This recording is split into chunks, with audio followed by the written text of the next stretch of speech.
اللهم صل على سيدنا مولانا محمد بلغ العلا بكماله كشف الدجى بجماله سنة جميع خصاله صلوا مولاي قلت بلبل كاتن دينه جمن دهر में कलियों का तबस्सुम दीनه بلغ العلا بكماله كشف الدجى بجماله سنت جميع خصاله صلوا عليه ये तेरा मेराज था कि तू लोहों कलम तक पहुंचा ये तेरा मेराज था कि तू लोहों कलम तक पहुंचा और मेरा मेराज है कि मैं तेरे कदम तक पहुंचा बलगल उला बिकमालिही कशफ الدجى بجماله حسنت جميع خصاله صلوا عليه দারুলামান ট্রাস্ট প্রতিকার দুদিন ব্যাপী তাফসীর কোরআন মাহফিলে আজকের এই সমাপনী দিবসে সম্মানিত সভাপতি গণমানুষের নেতা বিশিষ্ট আলেম দ্বীন সাহিব হযরতুল আল্লাহ মাওলানা আব্দুস সুবহান সাহেব আমার পাশে উপবিষ্ট জন্মনায় ওলিয়ে কামিল হযরত মাওলানা ইসহাক সাহেব রাহমাতুল্লাহ আলাইহি কলিজার টুকরা সন্তান মুহাদ্দিস হযরত মাওলানা সৈয়দ ফিরদাউস বিন ইসহাক সাহেব হযরত উলামায়ে কেরাম সম্মানিত পাবনাবাসী শ্রদ্ধেয় ভাইরা তরুণ যুবকেরা পর্দার আড়ালের মা এবং বোনেরা আসসালামু আলাইকুম ওয়া রাহমাতুল্লাহি ওয়া বারাকাতুহু আমরা আল্লাহ সুবহানাহু ওয়া তাআলার দরবারে লাখ কোটি শুকর আদায় করি যে আল্লাহ তাআলা আমাদেরকে কোরআনের মাহফিলে হাজির হওয়ার তৌফিক এনায়েত করেছেন আলহামদুলিল্লাহ এর থেকে শ্রেষ্ঠ মাহফিল আকাশের নিচে জমিনের উপরে আর নাই আলহামদুলিল্লাহ বলেন কারণ এই মাহফিলে আলোচনা হচ্ছে আকাশের স্রষ্টা যিনি জমিনের স্রষ্টা যিনি আপনার আমার স্রষ্টা যিনি সেই রব্বুল আলামিনের কথা আলোচনা হয় যে মাহফিলে ওর থেকে বড় মাহফিল ওর থেকে মর্যাদা সম্পন্ন মাহফিল আর কোনটি কি হতে পারে সেজন্য আমরা সৌভাগ্যবান আমরা পড়ি জোরে সোরে বলি মুহাব্বতের সাথে বলি আলহামদুলিল্লাহ রব্বানা লাকাল হামদ হামদান কাসীরান তাইয়িবান মুবারাকান ফীহি ইয়া রাব্বি লাকাল হামদু কামা ইয়ানবাগি লিজালালি ওয়াজহিকা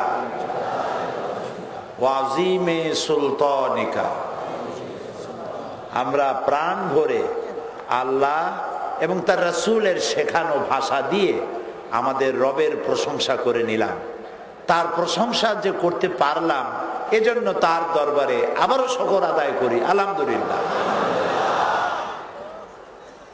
আল্লাহ তাআলা বলেছেন আমার শুকর যদি আদায় করো, লা ইন শাকারতুম লা আযীদান্নাকুম, যদি শুকর আদায় করো তাহলে আমি তোমাদেরকে বাড়ায় দেব।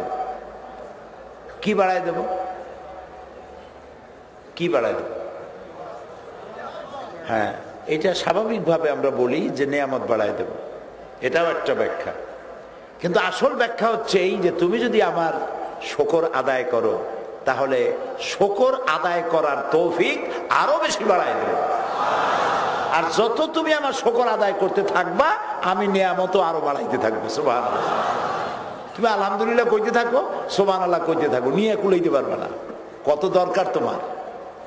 হাদিসে কুদসি, হাদিসে কুদসি আল্লাহ তাআলা বলছেন সমগ্র পৃথিবীর, এই হাদিসটা হচ্ছে মুত্তাফাকুন আলাইহি, আল্লাহ তাআলা বলছেন, কে বলছেন? আল্লাহ তাআলা বলছেন সমগ্র পৃথিবীতে যত জিন এসেছিল আর যত মানুষ এসেছিল আর যত মানুষ আসবে আর যত জিন আসবে সব যদি একটা মাঠে একত্রিত হয়ে আমার কাছে তাদের চাহিদা চাইতে থাকে, সকলের চাহিদা তো একরকম না, ঠিক না? আপনার চাহিদা একরকম, আমার চাহিদা আর একরকম, মৌলানা আব্দুর রহিম সাহেবের চাহিদা আর একরকম, মৌলানা আব্দুল সোবহান সাহেবের চাহিদা আর একরকম, আপনাদের যারা যারা বসে আছেন প্রত্যেকেরই চাহিদা ভিন্ন ভিন্ন, একই রকমের চাহিদা খুবই কম, কমন হয় কম, খুবই কম। তা আল্লাহ তাআলা বলছেন সমস্ত জিন সমস্ত মানুষ একত্রিত হয়ে সবাই যদি যার যার চাহিদা আমার কাছে চাইতে থাকে আর আমি যদি সমস্ত জিন আর মানুষের চাহিদাগুলি পূরণ করে দেই তাহলে কি হবে? আল্লাহ রাব্বুল আলামিন বলেন সমস্ত জিন আর মানুষ সবাই মিলে আমার কাছে যার যার চাহিদা চাইতে থাকলো, আমি তাদের সমস্ত চাহিদা পূরণ করার পরে অবস্থাটা এমন হবে মহাসমুদ্রের ভিতরে একটা সূচ ডুবায়া সুস্তারে উঁচু করলে মহাসমুদ্রের পানি যতটুকুন কমবে না আমার ভান্ডার থেকে ততটুকুনও কমে যাবে না। সুবহানাল্লাহ। আল্লাহ তাআলা বলছেন তোমাদের যত দেই তোমরা খাইয়া শেষ করে ফেলাও, আর আমি যত দেই আমার ভান্ডার ভরাই থাকে, মোটেও কমে না। সুবহানাল্লাহ। সেই আল্লাহর কালাম শুনতে এসেছি। গতকাল কোন সূরার থেকে আলোচনা করছিলাম? মাশাআল্লাহ, তাও মনে আছে। আলোচনা যে জায়গায় দিয়ে করছিলাম ওই যে বলছিলাম যে এটা একটা মহাসমুদ্র, এর আলোচনার কোনো শেষ নাই। তো আমি তো ভালো, সারা দুনিয়ার সমস্ত আলেম একত্রিত হয়েও কোরআনে কারীমের ব্যাখ্যা শেষ করতে পারবে না। সুবহানাল্লাহ বলতে ইচ্ছে করে না? সুবহানাল্লাহ। তবে কোরআন প্রত্যেকটি যুগের চাহিদা পূরণ করে, প্রতিটি যুগের প্রতিনিধিত্ব করে। যখন যে ধরনের তাফসীর প্রয়োজন, যুগ যেমন, ওই যুগের চাহিদা মেটানোর মতো আল্লাহ তাআলা মুফাসসির পাঠান যারা কোরআনের চাহিদা, কোরআনের আলোচনা যুগের চাহিদা মিটিয়ে দেয়। প্রত্যেকটি যুগের প্রতিনিধিত্ব করে কোরআনে কারীম। সুবহানাল্লাহ। একটা জিনিস দেখেন, একটা দৃষ্টান্ত দেই। হযরত লোকমান আজ থেকে অন্তত 4000 বছর আগে দুনিয়া এসেছিলেন। আল্লাহ তাআলা আমাকে সুযোগ দিয়েছিলেন তার কবর জিয়ারত করার। হযরত লোকমান, তার কবর এবং নবী দানিয়েল আলাইহিস সালাম, এই দুইজনের কবর এক জায়গায়, ইস্কান্দারিয়া, মিশর। আল্লাহ তাআলা আমাকে সুযোগ দিয়েছিলেন, কবর জিয়ারত করছিলাম, নিজেকে সৌভাগ্যবান মনে করেছি। হযরত হারুন আলাইহিস সালাম, সালেহ আলাইহিস সালাম, হযরত আবী দারদা রাদিয়াল্লাহু তাআলা আনহু, সালাউদ্দিন আইয়ুবী, হযরত আমর ইবনুল আস রাদিয়াল্লাহু তাআলা আনহু, এইসব কবর জিয়ারতের একটা সুযোগ আল্লাহ দিয়েছিলেন। হযরত জালালউদ্দিন সৈয়দী রহমতুল্লাহ আলাইহি, ইমাম শাফি রহমতুল্লাহ আলাইহি, ইমাম ওয়াকি রহমতুল্লাহ আলাইহি, তাদের মাজার জিয়ারতের একটা সুযোগ আল্লাহ দিয়েছিলেন আমার মিশর সফরের সময়। হযরত লোকমান তিনি নবীও না, তিনি রসুলও না। তিনি তার সন্তানদেরকে নসিহত করেছিলেন নসিহতের সংখ্যা ছিল 9টা। কয়টা নসিহত করছিলেন? 9টা নসিহত। এই নসিহতগুলি আল্লাহর কাছে এত পছন্দ হলো যে 9টি নসিহতই আল্লাহ তাআলা হযরত লোকমানের নামে একটা সূরা নাজিল করে হযরতে লোকমানের তার কৃত নসিহতগুলি হুবহু আল্লাহ কোরআন শরীফ উঠাই দিলেন। সুবহানাল্লাহ।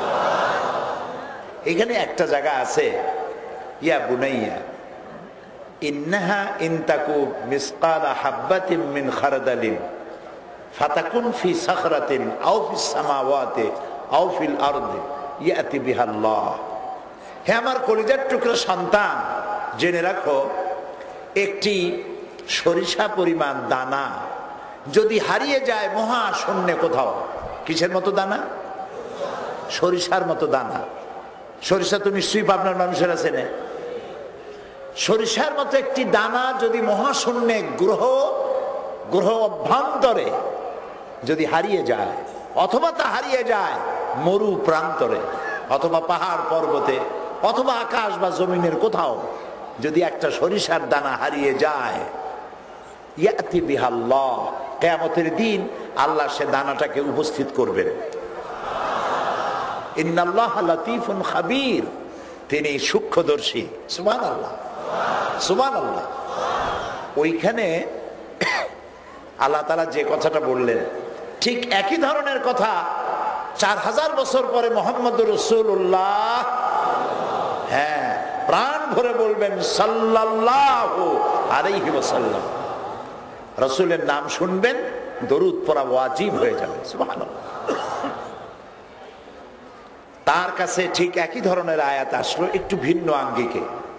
সেটা আল্লাহ তাআলা বললেন ফামান ইয়ামাল মিসকালা যাররাতিন খায়রান ইয়ারা ওয়া মান ইয়ামাল মিসকালা যাররাতিন শাররান ইয়ারা।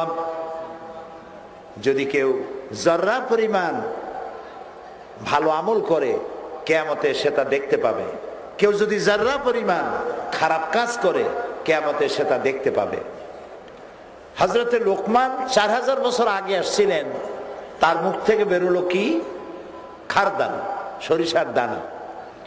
ওই সময় যদি আল্লাহ তাআলা যাররা শব্দ ব্যবহার করতেন, মানুষেরা যাররা বুঝতো না। যাররা হলো অণু, পরমাণু। পরমাণু পরমাণু কি তা বোঝার মতো যুগ সেটা ছিল না, লোকেরা বুঝবে না, সেই জন্য সরিষা সব যুগেই ছিল। সরিষার দানা দিয়ে আল্লাহ বুঝাইছেন ওইখানে। আর এখানে যেহেতু পরমাণু যুগ, অণু পরমাণুর যুগ, এই যুগটা হচ্ছে সায়েন্স এন্ড টেকনোলজি এর যুগ। যেহেতু কোরআনের পরে আর কোনো কিতাব আসবে না, সেই জন্য খারদাল ব্যবহার না করে যাররা ব্যবহার করেছেন আল্লাহ তাআলা। এর দ্বারা প্রমাণ করে কোরআন যুগের চাহিদা পূরণ করে। যুগটা যেমন, কোরআন সেই যুগে সকল চাহিদা পূরণ করে দেবে। সুবহানাল্লাহ। তো আমি সেই কোরআন থেকেই বলতেছিলাম যে আমাদের কপালটা খারাপ, আসল জায়গায় যাই নাই।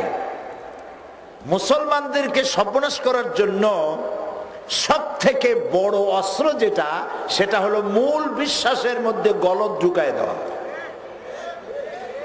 মূল আকীদার মধ্যে গলদ জিনিসটা ঢুকায় দেওয়া, এইটা হলো মুসলমান শেষ করার বড় পদ্ধতি, বড় টেকনিক।